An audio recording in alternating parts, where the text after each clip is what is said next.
Skypiea, with the gift of retrospect, is easily one of the most important arcs in One Piece. Not only for introducing the concepts of mantra or observation haki with the first antagonist to use haki in the story, also giving us the classifications for the names of Logia and Paramecia devil fruits, as well as insight into the Roger pirates learning about the true history, but also for what it might represent to the One Piece story at large. It has been a common theory for a couple years now around the community that Skypiea may be a microcosm of sorts for the One Piece story as a whole. So, instead of going in depth on that entire theory today, we want to instead touch on a couple parallels to show you what exactly we're talking about before keying in on the main focus of today's discussion. So to start off, as a brief synopsis of the theory itself, Skypiea shares many themes and metaphorical struggles with the overall One Piece story. For example, this arc has a desire for adventure into a fantastical world, the love of discovery of new cultures and forgotten legends, lost or misinterpreted history, long-removed descendants fighting for justice despite not fully understanding the conflict that they're fighting for, and the main point of discussion for today, the self-perceived God figure that is actively erasing whoever goes against them with quite literal judgment from the sky. And just to draw these parallels a little bit clearer, we're even going to break down these groups just so you can kind of get an idea of the parallels even more. So looking at the Shandians, they're very much representative of what we would think of as the revolutionaries in the story. An oppositional force trying to fight the wrongs of the past. And that kind of puts Dragon on a similar pedestal to like Wiper, although Dragon established his own. And now these other people are more descendants, so Dragon's more fighting alongside the descendants of the Will of D in this kind of conflict. Onto the White Berets, these are very similar to the Marines, being that they are a totalitarian police force, who think that they're good, and then the actual good Marines, such as Kobe, have to oust the bad ones via a coup or secret actions going on behind the scenes. Even the character of Gonfall could very much be reminiscent of the role Shanks plays in the story, where it's more of a true neutral, somebody who's kind of knows the moral gray of both sides, but he doesn't really hesitate to get involved in conflicts that he thinks are unnecessary or destructive to the overall good. And then the obvious overarching character of the god or leader of the entire group, Enel and Imu.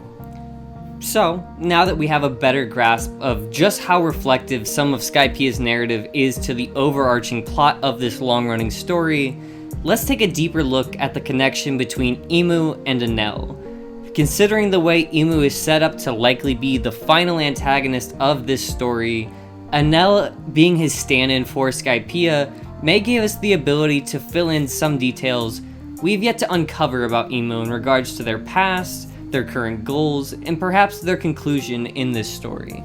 So we're going to start by looking at some of the other aspects of each character between Imu and Enel that connect the two of them together so that we can see just how similar they really are to one another.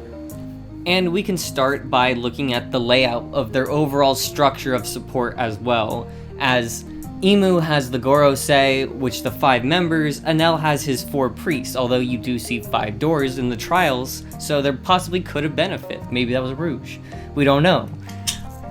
But he also has more of a direct army, being the Holy Army, or that could possibly be like the God's Knights, or a more direct fighting force. However, there's also the branches of the military forces, like the White Berets, or the Marines, who kind of spread the doctrine and uphold their ideals even if they don't fully understand it. Then, moving on to their individual personality, we've got their very overarching and all-encompassing God complex, where they see human life as nothing more than insects. Everyone else around them is nothing more than a nuisance. And they use their wide reach and power to squander those who oppose their own governing, really without any care of how it affects others. All that matters is their end goal of ruling over the world. And in terms of how they carry out that judgment against those who oppose them, that is another similarity that they share in the way that they dish out that judgment, as when both arms of the military forces and followers simply aren't effective enough, both of these rulers have shown that they are not afraid to step in and cast judgment from the sky as their form of divine retribution, of course, in some way. You even see one of Enel's attacks, called El Thor, leaves this light beam that shoots a crater into the ground, very similar to what we see with Lucia, as Enel as Imu uses what we can pretty much confirm is Uranus at this point. And to go a step further with their use of various sky weapons in order to carry out that same justice, we have Enel's Arc Maxim and Imu's Mother Flame Laser that just continue to be their ongoing ways of continuing their totalitarian reign over others, using various weapons, possibly from ancient origins, that are based in sky powers. And so with all of these different connections in mind, we want to ask what exactly can be inferred from having Enel, as far as we know, complete story arc that we haven't learned yet about Imu. And we can start in the backstory, as I'm sure that's kind of the biggest chunk of this story so far. Enel, as we know, hailed from another sky island by the name of Burka, where he was an inhabitant for multiple decades before he eventually destroyed Burka and traveled to Skypiea with his high-ranking followers in order to rule over this distant land that they didn't even allow anyone else to step foot in, whether it be descendants or other inhabitants of Skypiea, unless they were under his influence. And this easily could connect to Imu, as we learn more about the Void Century with Vegapunk. This could be a concept that maybe Imu Narona had destroyed his own kingdom in a sort of way, and would eventually go on to even destroy the greater One Piece world by sinking it during the Void Century. And perhaps Marie Joie is reflective of Upper Yard in this sense, as it was a land stolen from those descendants in order to provide a secluded home for Imu's direct followers and descendants. It's even possible, along those same lines, that similar to how the priests were also from Burka, that the 5 Gorosei members were initially part of the ancient kingdom before its fall. And taking a look now at their motivations and plans, with Enel, throughout his reign, he was more keen to suppress any insubordination or venturing into concepts that are considered taboo more than anything else. He essentially had the entire populace of Skypiea terrified by force to be quiet about their dissonance so that no one just dared to speak up anymore, or they feared they'd just be struck down. However, Enel's eventual plan to destroy Skypiea, once he had harvested the materials from the Lost City and travel off to greater lands, is a bit more of a secondary motivation that we learn more about as he's sort of ready to depart from this land. And in comparison to that, especially with Vegapunk's statement that the war continues on from 800 years to today, Imu has assumedly also had multiple instances of having to extinguish multiple flames of rebellion and insurgency throughout their reign atop the world. So clearly, venturing into concepts like the Void Century and the Ancient Kingdom are also considered taboo. And considering we don't know the ultimate reason that Imu took over the world as its supreme ruler, there is the possibility that he was even attempting to mine the world in order to create another weapon, such as Uranus, being powered by the Mother Flame. And now that those secrets are out, he very well may try to sink the world again, as Vegapunk's trying to warn everyone about. And if he does that at this point, since there's not too many islands left, it's possible he would just go off to another planet, as I'm pretty sure we see in Ohara in the Tree of Knowledge, there's a scale where you see other planets around what we can assume is the One Piece planet. However, that only leaves us with the conclusion of their story. And in the case of Enel, in the end of his story, while he was defeated by Luffy after winning his own death game, he did eventually escape to go to the fairy Verth using his Arc Maxim. He traveled to the moon.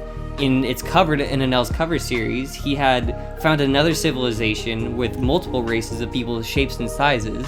He got into more conflicts with pirates and things like that, but he just found more discoveries out there and a whole new world he could essentially power up again.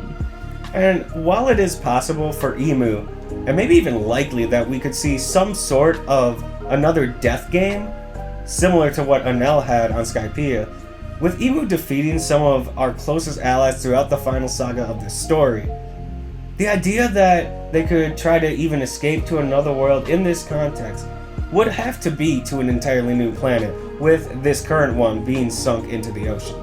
Which, I mean, I suppose is possible. Nothing's impossible in One Piece, as we've come to learn. But it does seem like there's a higher likelihood that Imu will be defeated because Enel also forgot to take into account a certain factor. When he was doing his final count for the death game, he lost track of Luffy and those swallowed by the giant snake Nola, and perhaps that's also a clue as to what might happen to Imu. Perhaps in this final death game, there's going to be another unknown factor. Perhaps that's the role that Marshall D. Teach will play, as I'm sure he's likely going to have some role in the final saga. And as Arush said, he is the key. But we'll just have to see how the story of this godlike figure will come to an end.